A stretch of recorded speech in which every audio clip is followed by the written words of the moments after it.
Deputy Prime Minister, you've been accused of dodging a £40,000 tax bill on your new home on the South Coast. You said it was your main home, while also claiming your constituency home in Ashton was your main home for other purposes. Do you just want to clear this up? What's going on? Yeah, first of all, Beth, it's been quite a distressing time for my family. I have a court order that was in place around confidentiality regarding my son, my family and my divorce proceedings that happened in 2023, and therefore wasn't able to give a full account of the circumstances of our complex living arrangements. That order was lifted last night. I applied to have that order lifted so that I could give people the information. In 2020, my son had an award, and a trust was set up by the court to deal with his finances as part of that award with a legal trustee. And in 2023, when me and my husband divorced, the decision was, because that home was adapted to support my son who has lifelong disabilities as a result of that injury that occurred to him, that trust was set up, and they decided that they would take on the property so that me and my husband could have a nesting arrangement where we could provide for my child in our family home, which is our family home and remains our family home. So when I'm looking after the children, I go back to the family home, and then when my ex-husband is looking after the children, he does, and it was done primarily to support my son with his additional needs and to provide stability for them during the divorce. And that was the arrangement that we put in place. I then went to purchase, took my life savings basically out of the property, the 25% that I still owned within the property, took that money out so that I could purchase with a mortgage the place in Hove. And I took, advice on that, and I relied on that legal advice that I received that said that I was liable to pay the standard stamp duty. Subsequently to that, with all of the media reports that have been coming out, I took expert counsel advice on all of my affairs to ensure that everything was done proper. And that expert counsel said that the advice that I received was inaccurate because of the trust. I don't own the property. That is true. I only own one property that is mortgaged, like most people. But because of the nature of the trust that was set up by the court, that I would be liable to pay the additional stamp duty. As soon as I knew that that was the case, I have alerted and referred myself to the independent advisor on the ministerial code to ensure that they can look transparently at what's happened, and also contacted HMRC to say that there is additional tax owing on this, and that I'm prepared to pay that and fully comply with the HMRC as well. OK, so Deputy Prime Minister, so what's happened is you thought you were not liable, or you thought you did not have a financial interest in Ashton because you put it into trust for your son, who is presumably under 18. Yes, correct. And then you have taken your equity out, you've bought a home in Hove, you thought that was your main home, you paid standard stamp duty on, and now you've been informed by an expert counsel that actually that is classified for tax purposes as your second home, and you are liable for additional stamp duty. Well, when I purchased it, I relied on the advice that I received from lawyers. Yes. Therefore, it's obviously not my main residence. Yes. And therefore, I pay the additional premium because it isn't my main residence, even though I only own one property. There are very different rules to council tax as they are to the rules around stamp duty. But I took and relied on that advice, and that advice was wrong, and now that you advice are. Was wrong. So the accusations that you didn't pay enough stamp duty on Hove, they're actually accurate. You didn't. They are accurate, but they're accurate in a different sense. I think the accusations were that I'd set up a trust or I'd flipped it to try and avoid paying it. But actually the complex area of the trust, which the advice that I relied upon didn't pick that up, the leading tax counsel, who has subsequently looked at it, has gone into that and has said that actually because of that, it did remain my sole property. And the trust wasn't set up, as accusations have been made, for me to try and flip or dodge tax or anything so you weren't of that trying nature. to dodge tax? No, the trust was set up by a court to provide for my son after an injury. In your statement here, and it's a very long, detailed statement, and it is extremely complicated, you say, "I deeply regret the error has been made. I'm committed to resolving the matter, and I have referred myself to the independent advisor on ministerial standards." Just two more follows up for that. Did you consider resigning over this? I've been in shock, really, because I thought I'd done everything proper and I'd relied on the advice that I received. And I'm devastated because I've always upheld the rules and always have done and always felt proud to do that.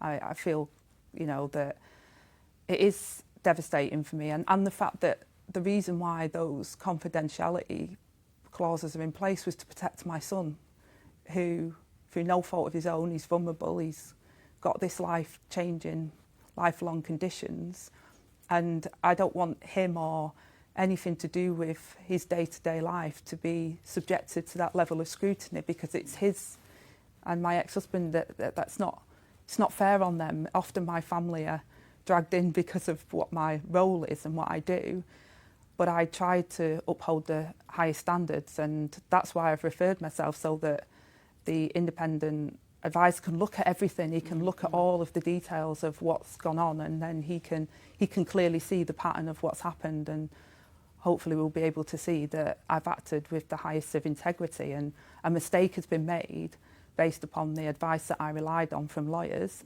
and I'm rectifying that as quickly as possible. But I think the accusations in the press was that I appointed a trust and set up a trust and appointed a firm that specialises in wealth. This was not the case. This trust was not something that I set up. It's not my money.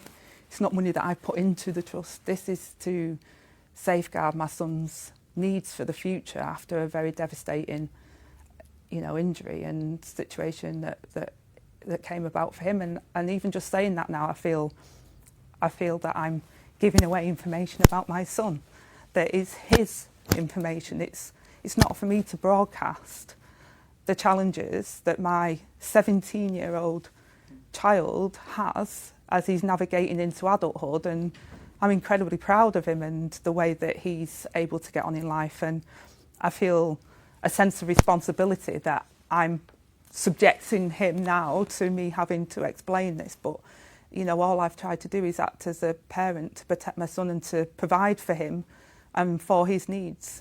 I mean, I've known you for a long time, and I know how robust you are as a politician. You're in the press all the time. I can see you're very, very upset about having to make this statement. It's because it's my children, and I try and protect my children before anything else. I'm a mum, and my son's been through so much, and I'm so proud of how he's come through all of those challenges, and he's come through a lot, and he's an incredible human being, and he's incredibly inspirational the way he goes about day to day and what he's able to do and how he overcomes those challenges. But that's his story, and me having to explain that and say that, I feel like it's not okay for me to subject. I feel like I should protect my children from that, not do that, and that's what I find really challenging. I think it's absolutely right that I am transparent and I uphold the highest standards in public office, and I absolutely believe that that is the case and that I've always intended to do that. But sharing personal information about my child, I think, is a real challenge for me. But the accusations that were levelled at me, and I wasn't able to say, and even though I did explain that there is a court order, this is not accurate. I have not set up a trust. I have not tried to dodge any tax. I have relied on advice. I have done everything that I felt was proper, and that the accusations that were levelled in the press was incredibly wild. I've got three homes, Rayner. I haven't got 3 homes. I have a family home that I don't own, that is to primarily give my children what they need to support them after me and my ex-husband divorced. It was a decision that me and my ex-husband made together to support our children. And anyone who's gone through divorce will know that the number one priority of having your parents in those circumstances is to provide for their children. And when you add a child who's got a lifelong disability and the challenges that he faced, then I hope people can understand that that's what we primarily try to do. And I've always tried to act in the highest of standards, and I'm devastated that I found out that the mistake was made, but it was made, relied upon from the advice that I received from the lawyers, and it was a mistake, and a leading counsel has looked at that and said that, but it is a complex area. You talked about how hard it was to disclose this. Was there a moment as a mum, not as Angie Rayner, the Deputy Prime Minister, where you thought, I'd rather just quit this than have to actually explain about my son who I'm trying to protect? Did you think about just packing it in rather than having to do this now? I spoke to my family about it. I spoke to my ex-husband, who has been an incredibly supportive person, because he knows that all I've done is try and support my family and help them. And the pictures that were some pictures of my children were put up again in the media in the week that I was trying to spend some time with them, and that was incredibly distressing for my son, that those pictures were put up in the press. And I said, please don't put the face of my children. And it's really distressing for them, because they don't want to be in the public eye. It's distressing that they read stuff about me all the time anyway, but that they've got used to that. But the fact that they were subjected to that, and that the fact that I knew now that all of this information, they're really upset that the public perception based upon what has been put in the press is that somehow their mother was trying to do something dishonest, or was trying to tax dodge, or was being hypocritical. And that was really distressing for our children. So I spoke to my ex-husband and the children about it. And whilst it's really upsetting for me to have to give more information about my family, they felt that actually it's more distressing for them for inaccurate, You agreed it with them? Yeah, so they thought it was more distressing. It's Mark, your ex-husband? Yeah, I spoke to So Mark. you spoke to Mark, and as parents, yes, you we decided that you would that disclose this rather than stand down? Well, and rather than the public think that the perception based upon the media reports, that in somehow I acted to try and avoid, to try and deceive, to act in a hypocritical way. We felt that under the circumstances, that having that reputation for me as their mother was more damaging than us correcting the record on what we were trying to do, and that was be good parents to our children. Okay, so you did think about, should I pack it in for the sake of the family, but your family are backing you to come out today and explain this. The number one priority for me and my ex-husband has always been to support our children and do the best thing for our children. Can I ask you what the Prime Minister has said? You presumably have spoken to Keir Starmer about this. Do you have his full backing? Well, Keir knows the circumstances, and he obviously knows about the challenges that my son has faced and the background to all of that. And Keir understands the circumstances, and my understanding of the process is that the independent advisor will go through all of these facts now and will give them to the Prime Minister. Right, so you've referred yourself. You think you'll be cleared, presumably? Well, I'm not prejudging that, but Okay. all I can say, and you've got the statement, is, I relied on advice from the lawyers.